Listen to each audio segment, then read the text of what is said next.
जय हिंद दोस्तों जैसा कि आप लोग थंबनेल में देख ही चुके होंगे, हम लोग इस वीडियो में क्या पढ़ने वाले हैं। तो आ जाइए सीधा पॉइंट पे आते हैं। वैदिक काल और इससे पहले आप लोगों की सिंधु सभ्यता हो चुका है, पाषाण काल हो चुका है। अगर आप लोगों ने अभी तक पिछले वीडियो नहीं देखे हैं तो उसका प्लेलिस्ट बना दिया गया है, तो आप प्लेलिस्ट पर जाइए और उन वीडियो को देख सकते हैं। ठीक है, तो वैदिक काल की बात की जाए तो वैदिक काल का जो समय अवधि रही है वो 1500 BC से लेकर 600 BC तक रही है। और इससे पहले जो सिंधु सभ्यता थी, सिंधु सभ्यता की अगर बात की जाए तो 2500 BC से लेकर 1250 BC तक रहा है। अब यहाँ पे एक चीज़ देखने लायक क्या है, 1200 से लेकर सीधा 1500 आ गया, यानी कि 250 वर्ष, 250 वर्ष गायब है यहाँ पे। तो एक चीज़ देखिए यहाँ पे 250 वर्ष कहाँ गए, 250 वर्ष कहाँ गए। देखिए समझाने में पहले प्रॉब्लम हो सकती थी, लेकिन इस समय समझाने में कोई प्रॉब्लम नहीं होने वाली, क्योंकि अभी देखिए हमारा जो डेवलप है रुका हुआ है, क्योंकि कोविड की वजह से हमारा डेवलप रुका हुआ है। इस समय का कोई महत्व नहीं है, इस काल का कोई महत्व नहीं, इस समय कुछ नहीं हो सकता है। ठीक है, तो उस समय जब सिंधु सभ्यता समाप्त हुई होगी तो उस समय 250 यानी 250 वर्षों तक डेवलप होने में समय लगा होगा। ठीक है, तो वैदिक काल की जो अवधि है 1500 BC से लेकर 600 BC तक है। अच्छा, इसके समय में जो गैप है 250 वर्ष का, कितना 250 वर्ष का गैप है, इसको हम लोग ट्रांजिशन बेल्ट कहते हैं। क्या कहते हैं? Transition belt. अगर इसको हिंदी में बोलना चाहें, अगर इसको हिंदी में कहना चाहें तो संक्रमण काल कह सकते हैं। क्या कह सकते हैं? संक्रमण काल। ठीक है, तो आगे की बात करते हैं। जो वैदिक काल है इसको दो भागों में बांटा गया। कितने भागों में? दो भागों में बांट दिया गया। जब 1500 BC में आर्य लोग आए होंगे, और ये जो वैदिक काल है वो आर्य जो आर्य आए थे, आर्य जब अपने भारत में आए थे मध्य एशिया से जब भारत में आते हैं, और ये जब आते हैं भारत में तो अपने आप को श्रेष्ठ बताते हैं, क्योंकि जो इनकी भाषा थी वो थी संस्कृत। क्या थी? संस्कृत भाषा थी, और जो संस्कृत भाषा होती है वो देवताओं की भाषा होती है। तो इस वजह से ये लोग अपने आप को श्रेष्ठ बताते थे, और अपने जो भारत के रहने वाले लोग थे इनको ये लोग निम्न बताते थे। यानी कि जो संस्कृत का जानकार होगा वो क्या कहलाएगा? आर्य कहलाएगा, और जो संस्कृत नहीं जानता होगा वो क्या कहलाएगा? अनार्य कहलाएगा। क्या कहलाएगा? अनार्य।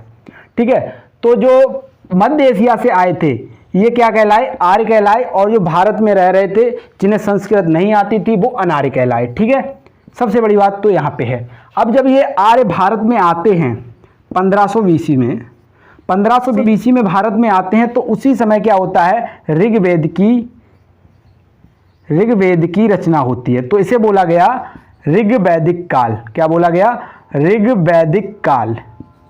ठीक है, ऋग्वैदिक काल यानी 1500 से लेकर 1000 BC तक, 1000 BC तक क्या रहा? आपका ऋग्वैदिक काल रहा। उसके बाद यानी अंत जब आया 600, यानी कि 1000 BC से लेकर 600 BC तक, ईसा पूर्व से बोलते हैं। ठीक है, ईसा मसीह के जन्म से पहले यानी 1000 ईसा पूर्व से लेकर 600 ईसा पूर्व तक उत्तर वैदिक काल रहा। क्या रहा? उत्तर वैदिक काल।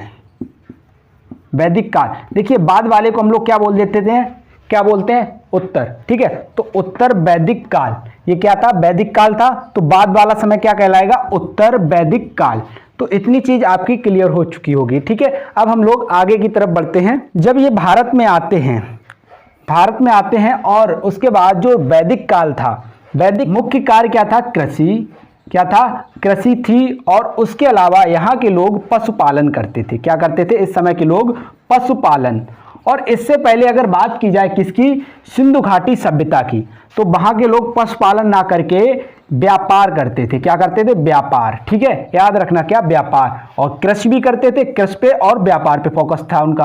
किसका? सिंधु घाटी सभ्यता के लोगों का। लेकिन जैसे ही वैदिक काल आता है वैसे क्या होता है? ये लोग कृषि और पशुपालन पर फोकस करते हैं। और पशुओं में गाय का सबसे अधिक महत्व दिया गया इसमें। गाय, गाय यहाँ पर पूजनीय मानी गई है, ठीक है। और यहाँ पर गाय हत्या के लिए मृत्यु दंड का प्रावधान था। गाय हत्या के लिए मृत्यु दंड का प्रावधान था, ठीक है। जब ये आर्य भारत आए थे तो कहाँ से घुसे थे? पंजाब की तरफ से घुसे थे। किधर से? पंजाब की तरफ से घुसे थे, ठीक है। और पंजाब में कितनी नदियां हैं? 5 नदियां। और पंजाब के ऊपर से निकलती है सिंधु नदी, नीचे से निकलती है घग्गर नदी। कौन सी? घग्गर नदी। तो यहाँ पे कितनी नदियां हो गई? 7 नदियां हो गई। तो इस स्थान को बोला गया है सप्त सैंधव प्रदेश, सैंधव प्रदेश, ठीक है। याद रखना क्या बोला गया है? सप्त सैंधव प्रदेश। यानी कि अगर पूछा जाए कि जो आर्य आए थे भारत में वो सर्वप्रथम कहां पर आए थे, तो सप्त सैंधव प्रदेश में आए थे, ठीक है। वहां से धीरे धीरे इन्होंने अपना प्रचार प्रसार करना प्रारंभ कर दिया और धीरे धीरे पूरे भारत में फैल गए, ठीक है। यहाँ पे जो वैदिक काल था इसमें पितृसत्तात्मक सत्ता थी। कैसी? पितृसत्तात्मक, ठीक है। यहाँ पे पिता को सबसे अधिक वरीयता दी जाती थी, यानी कि अपने नाम से पहले, अपना नाम लिखने से पहले यहाँ पे अपने पिता का नाम बताना बहुत जरूरी था, ठीक है। अब हम लोग आगे की तरफ देखते हैं, आगे क्या होने वाला है, बहुत ही मजा आने वाला है, ठीक है। आगे क्या क्या देखेंगे? यहाँ का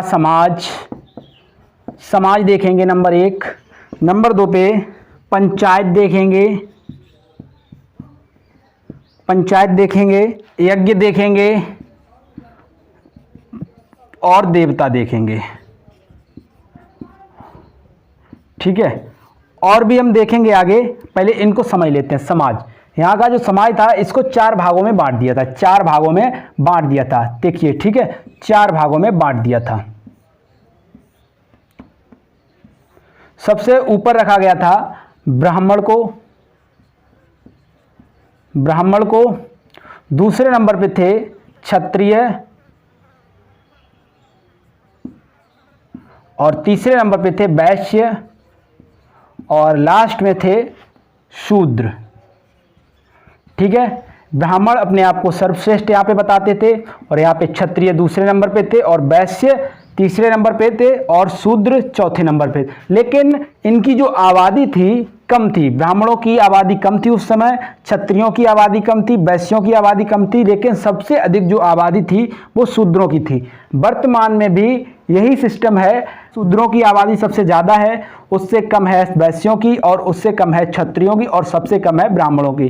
ब्राह्मणों की वर्तमान में 3% आबादी पूरे भारत में निवास करती है, ठीक है। ये तो हमारा समाज हो गया, ठीक है। अब समाज की बात की जाए, देखिए यहाँ पे क्या होता था, यहाँ पे ऋग्वैदिक काल में योग्यता के आधार पर, क्या योग्यता के आधार पर आपको क्लियर, योग्यता के आधार पर बताया जाता था आप ब्राह्मण हो या क्षत्रिय हो या वैश्य हो या शूद्र हो, ठीक है। यहाँ पे योग्यता के आधार पर बताया गया था, कहां पर? ऋग्वैदिक काल में। लेकिन उत्तर वैदिक काल में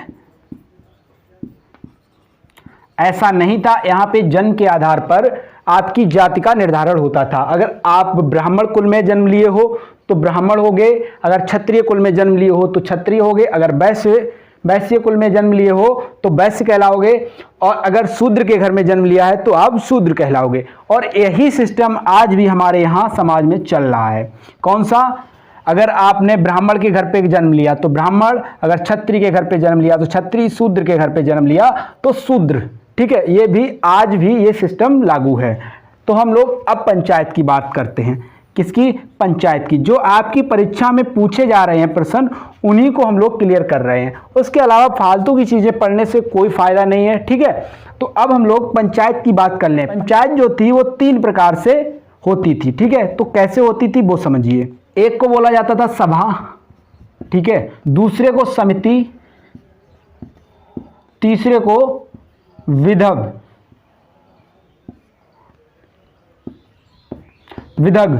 ठीक है। तो जो सभा होती थी इसमें साधारण लोग भाग लेते थे। कैसे? साधारण लोग। और इसमें उच्च जाति की, जैसे ब्राह्मण भाग ले सकते थे। और इसमें विधग में सभी, चाहे क्षत्रिय हो, चाहे वैश्य हो, चाहे शूद्र हो, चाहे ब्राह्मण हो या फिर महिलाएं हों, सभी लोग इसमें भाग ले सकते हैं। जो समिति थी इसका दूसरा एक और नाम है सभ्रांत। क्या है? सभ्रांत। ठीक है, याद रखना क्या है? सभ्रांत। अगर यज्ञ की बात की जाए, किसकी? यज्ञ की। यहाँ पे यज्ञ 3 प्रकार के होते थे और इसको हम लोग वर्ण विभाजन भी बोल सकते हैं। वर्ण विभाजन। यज्ञ जो थे 3 प्रकार के थे यहाँ पे। एक था अश्वमेध यज्ञ।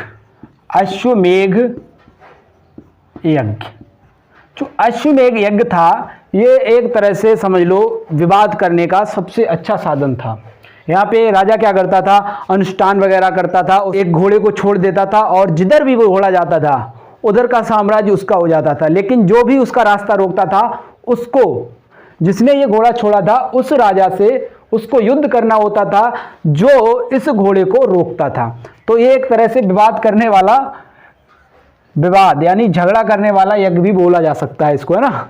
उसके बाद एक और होता था, एक और यज्ञ यहाँ पे प्रचलित था। कौन सा? वाजपेय यज्ञ। कौन सा? वाजपेय यज्ञ। इसमें क्या होता था? शक्ति प्रदर्शन होता था। क्या होता था? शक्ति प्रदर्शन। शक्ति प्रदर्शन क्या होता था? शक्ति प्रदर्शन होता था। और यहाँ पे कैसे? वाजपेय यज्ञ में क्या होता था? जो राजा होता था एक अनुष्ठान कराता था और वहां पे अपनी शक्तियों का प्रदर्शन करता था। क्या करता था? शक्तियों का प्रदर्शन करता था। ठीक है, अगला था राजश्रेय। राजश्रेय यज्ञ। इसमें क्या होता था? जिस समय राजा का राज तिलक होता था उस समय ये राजश्रेय यज्ञ होता था और यहीं पे क्या होता था? शपथ लेता था। ठीक है, तो आज के समय में वाजपेय यज्ञ भी मान सकते हैं, राजश्रेय भी यज्ञ मान सकते हैं, प्रचलित है। मतलब अनुष्ठान वगैरह नहीं होता है लेकिन शक्ति प्रदर्शन भी होता है और शपथ भी ली जाती है। क्या ली जाती है? शपथ भी ली जाती है आज के समय में। ठीक है, अगर प्रमुख देवताओं की बात की जाए, प्रमुख देवताओं की बात की जाए, वैदिक काल के लोग किन किन देवताओं को मानते थे और किनको सबसे अधिक वरीयता देते थे? सबसे ज़्यादा वरीयता दी गई है इंद्र देवता को। किसको? इंद्र देवता को। ठीक है, इनका लगभग 250 बार वर्णन हुआ है, इनका नाम लगभग 250 बार आया है। उसके बाद अग्नि देवता। कौन है? अग्नि देवता। अग्नि देवता भाई किसके देवता है? अग्नि के देवता है। और इंद्र जो है वर्षा के और युद्ध के देवता। ठीक है, और अग्नि देवता किसके? अग्नि के। और इनका जो वर्णन है 200 बार हुआ है। ठीक है, उसके अलावा सोम देवता। कौन? सोम देवता। जो सोम देवता हैं ये जंगल के राजा हैं। किसके? जंगल के राजा। उसके बाद मारुत। कौन देवता थे? मारुत थे और ये तूफान के देवता थे। किसके? तूफान के देवता। ठीक है, उसके बाद प्रमुख नदियां।